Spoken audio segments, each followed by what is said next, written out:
उम्मीद करता हूँ आप लोग ठीक होंगे, खुश होंगे। आज फाइनेंशियल मॉडलिंग या फाइनेंशियल फंक्शन से रिलेटेड मैं बहुत ही इंपॉर्टेंट टॉपिक आप लोगों से डिस्कस करने लगा हूँ। आज का हमारा टॉपिक है फ्यूचर वैल्यू। जैसा कि नाम से ज़ाहिर है कि मुस्तकबिल के बारे में कोई बात की जा रही है, उसकी वैल्यू वो मालूम किया जा रहा है।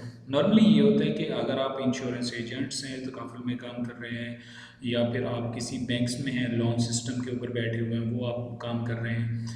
मतलब डिफरेंट फाइनेंशियल ऑर्गेनाइजेशंस के अंदर इसको रेट को, फ्यूचर्स की वैल्यू को मालूम करने के लिए आमतौर पे इस फार्मूला का इस्तेमाल किया जाता है। होता यूँ है कि अगर आप कहीं पे बैठे हैं और आप जो है वहाँ पे ये चीज़ें मालूम करना चाह रहे हैं कि फॉर एग्ज़ाम्पल आप ये चाहते हैं कि मैं आज 10,000 रुपये है और 10 साल के लिए इन्वेस्ट करना चाह रहा हूँ, और मुझे उसके ऊपर जो मार्कअप है फॉर एग्ज़ाम्पल 8% मिलता है, तो मेरे जो 10 साल के बाद है इस अमाउंट की वैल्यू क्या होगी। ये तमाम फार्मूलाज, ये तमाम चीज़ें ऑलरेडी एक्सेल के अंदर बिल्टअप हैं। जस्ट आपने इन चीज़ों को सीखना है, समझना है, और आपने अपने दोस्तों के साथ भी शेयर करते रहना है ताकि आप लोगों को इस चीज़ के बारे में बेहतर मालूम होता जा सके। और साथ ही आपने कोशिश करनी है कि अगर मज़ीद फार्मूलाज या फंक्शंस आप सीखना चाहते हैं तो मेरे इस चैनल को लाजमी सब्सक्राइब कीजिएगा और इसको लाइक कीजिएगा। इंशाल्लाह ताला आपको बहुत ज़्यादा फ़ायदा होगा। और ये वो कोर्सेज़ हैं जो नॉर्मली आम तौर पे कहीं पर नहीं सिखाए जाते, और अगर आप मार्केट में भी जाएंगे तो आपको एक अच्छी खासी कॉस्ट इसकी पे करना पड़ेगी। तो नॉर्मली हम स्टार्ट लेते हैं अपने सिस्टम से। फॉर एग्ज़ाम्पल मैं बात करता हूँ इनिशियल पेमेंट की, कि मैं अगर आज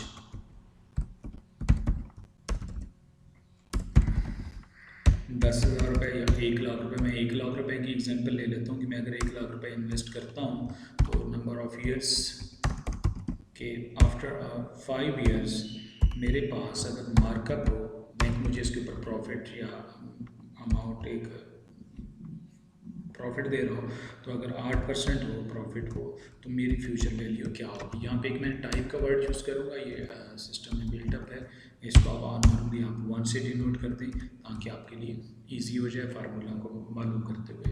अब बात हो रही है बैलेंस की, कि यहाँ पे क्या है, हमने मालूम करना है इज इक्वल टू स्टार्ट से present value, sorry future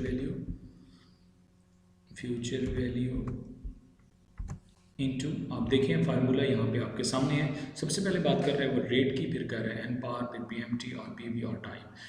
rate आपके सामने है, मार्कअप की बात कर रहे हैं, प्रॉफिट की कितने परसेंटेज होगी उसके ऊपर वो आपने लगा देना है कॉमा, और उसके बाद नंबर ऑफ ईयर्स, पीरियड की बात कर रहे हैं वो लगा देना है। उसके बाद इनिशियल पेमेंट्स पीएमटी, मतलब वो जो वहाँ पे उस वक्त जो पैसे इन्वेस्ट कर रहे हैं वो आपने उसको लगा देना, और उसके बाद है डेटा टाइम, वो मैं 1 सेलेक्ट कर देता हूँ, और इसके बाद मैं इसको क्लोज करता हूँ और एंटर करता हूँ। तो यहाँ पे मेरे पास यहाँ पे इसकी वैल्यू आ गई। ये डॉलर साइन में अगर आप डॉलर्स ख़त्म करना चाहते हैं तो यहाँ से आप ख़त्म भी कर सकते हैं।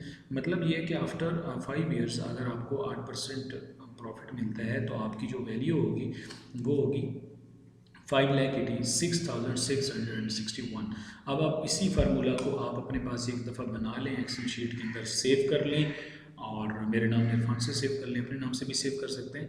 खैर, इसको आप सेव कर लेंगे, आपके लिए ये आसानी होगी कि आपको दोबारा ये फार्मूला लिखने की ज़रूरत नहीं होगी। फॉर एग्जांपल कोई भी क्लाइंट आता है, वो कहता है कि सर मैं आपको 5 लाख रुपए 5 साल के लिए और 8% मार्कअप के साथ देना चाहता हूँ, तो मेरी फ्यूचर वैल्यू क्या होगी। तो जस्ट आपने इन सेकेंड्स फिगर्स आप चेंज करेंगे तो ये फार्मूला खुद ब खुद अमाउंट्स को तब्दील कर देगा। इसी तरह से नंबर ऑफ़ ईयर्स अगर आप चेंज करेंगे तो फार्मूला अमाउंट को चेंज करेगा। इसी तरीके से अगर आप मार्कअप की वैल्यू को भी चेंज करेंगे तो फार्मूला ऑटोमेटिकली आपके आंसर को चेंज कर देगा, आपको फ्यूचर्स वैल्यू के बारे में बता देगा। तो मेरी यही आप लोगों से रिक्वेस्ट है, आप लोग आएँ, मेरे साथ बैठें और इन चीज़ों को सीखें और अपने दोस्तों के साथ शेयर करें।